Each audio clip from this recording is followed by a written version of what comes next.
La matinale d'Europe 1. Nikos Aliagas. Il est 8h11, coup d'œil à présent à l'actualité internationale. Nikos avec Vincent Hervouette. Bonjour Vincent Hervouette. Eh bien bonjour Nikos, bonjour Céline, bonjour à Président tous. chinois. Alors je vais essayer de ne pas écorcher son prénom et son nom, c'est Xi Jinping. Bravo. Il sera en France dimanche. Avant, il s'attarde en Italie. Pourquoi ? Rome n'est plus le centre du monde, c'est Pékin, mais on peut encore dire que tous les chemins mènent à Rome puisque la route de la soie va passer par là. L'Italie sera le hub chinois sur le vieux continent.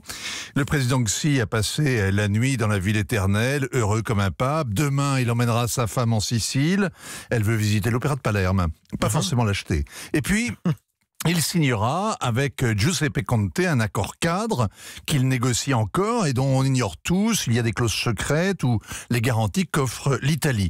Les Chinois ont investi dans une centaine de pays, notamment en Grèce, au Portugal, en Hongrie, mais l'Italie est le premier pays du G7 à s'associer au projet pharaonique des routes de la soie. La gauche avait ouvert la voie, le centre a conclu la négociation et les souverainistes ont laissé faire. C'est un projet à 2000 milliards de dollars et à ce tarif, Giuseppe Conte est prêt à signer avec son sang et tant pis si ça ressemble à un pacte avec le diable. Ça fait 2000 ans que les Romains accueillent les barbares.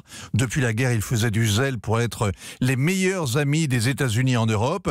Les 7 bases militaires américaines ne sont pas remises en cause, mais Washington se sent trahi ce matin. Oui, d'autant plus que les Américains menacent de ne plus livrer aucun secret aux Italiens s'ils achètent à Huawei son Internet 5G. Alors on sent la paranoïa anti-chinoise qui monte. Il n'y a pour l'instant aucune preuve que le groupe chinois ait ménagé des portes secrètes dans les commutateurs téléphoniques qu'il vend dans le monde entier. Mais les Britanniques et les Russes ont désossé tout le matériel informatique en vain. On comprend qu'une nouvelle guerre froide est toute prête au frigo. La bataille commerciale engagée par Donald Trump n'est qu'un prélude à un affrontement stratégique et les Chinois s'y préparent.